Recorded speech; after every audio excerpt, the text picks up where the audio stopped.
Assalamualaikum warahmatullahi wabarakatuh. Kali ini saya akan coba ngomongin sedikit aja mengenai indeks desa membangun atau kita lebih kenal dengan IDM. Nah, lantas apa itu IDM atau indeks desa membangun? IDM itu adalah sebuah metode pengukuran bagi desa-desa untuk melihat bagaimana perkembangan sebuah desa. Itu dilihat dari ada 3 indikator dalam IDM tersebut. Pertama, indeks ketahanan ekonomi, kemudian indeks ketahanan sosial, dan juga indeks ketahanan lingkungan. Nah, ketiga indikator ini yang harus dalam tanda kutip dikejar oleh pemerintah desa untuk selalu ditingkatkan. IDM ini juga menjadi nanti ukuran bagaimana status sebuah desa, apakah dia tertinggal, berkembang, atau desa maju, atau bahkan desa mandiri. Nah, target yang harus dicapai oleh semua desa seluruh Indonesia adalah tentu saja level tertinggi dari desa tersebut, yaitu desa mandiri. Nah, kemudian apa yang dimaksud dengan indeks ketahanan ekonomi?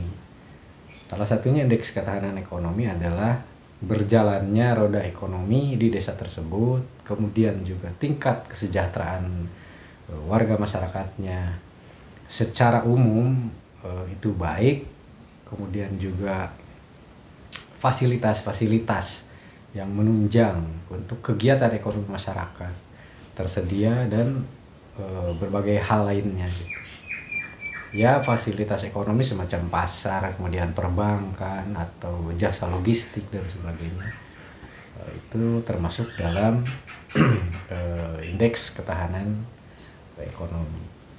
Kemudian yang kedua adalah indeks ketahanan sosial. Indeks ketahanan sosial itu melihat bagaimana perilaku sosial atau budaya sosial masyarakat desa tersebut berjalan, apakah baik, kemudian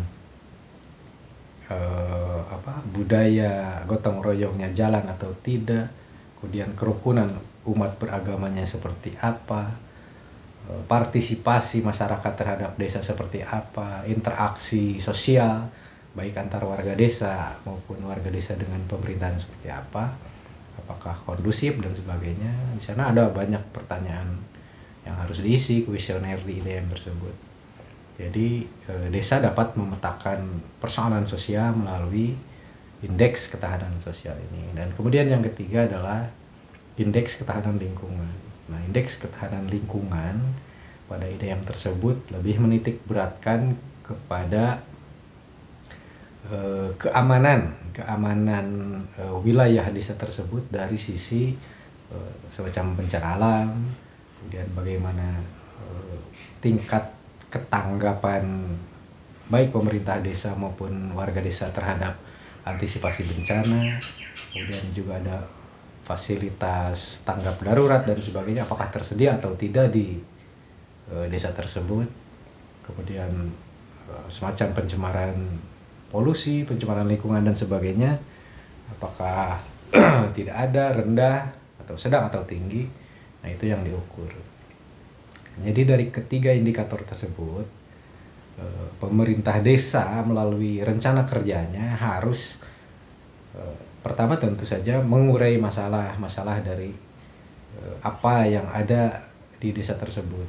Misalkan dari urusan ekonomi, apa nih yang menjadi problem? Apakah jalur logistik atau jalan usaha tani misalnya masih dianggap buruk?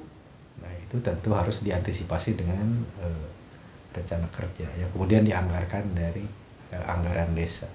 Atau misalkan dari indeks ketahanan sosial, terdapat masalah, ada satu misalkan kelompok masyarakat yang dalam tanda kutip selalu membuat masalah atau suka berseteru sehingga mengganggu stabilitas sosial di desa tersebut. Nah, ini juga berarti masuk ke bidang pemberdayaan, harus ada pembinaan kemasyarakatan di sana. Kemudian dari indeks ketahanan lingkungan. Pemerintah desa diwajibkan memetakan permasalahan lingkungan. Misalkan jika di satu desa tersebut terdapat pabrik yang membuang limbah sembarangan, atau ada wilayah pemukiman warga yang rentan terhadap bencana longsor atau banjir dan sebagainya, atau mungkin kebakaran hutan. Nah, ini harus diantisipasi. Salah satunya misalkan dengan menyediakan alat-alat tanggap darurat semacam itu. Karena rata-rata desa meskipun di Purwakarta relatif aman, tetapi ada kadang-kadang dengan cuaca yang unpredictable itu bisa mengancam. Dan yang lebih umum sebetulnya seperti solokan yang meluap sehingga menyebabkan banjir dengan skala kecil di lingkungan dan sebagainya. Nah, itu tadi, jadi pemerintah desa pada dasarnya bertujuan atau harus mempunyai target meningkatkan nilai-nilai tadi gitu. Ada ratusan kuesioner dalam satu indeks tadi gitu. Setiap tahun itu dicatat bagaimana perkembangannya, apakah semakin baik atau stagnan atau malah semakin buruk.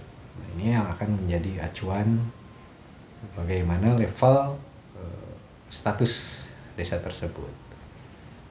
Demikian sekilas saja. Assalamualaikum warahmatullahi wabarakatuh.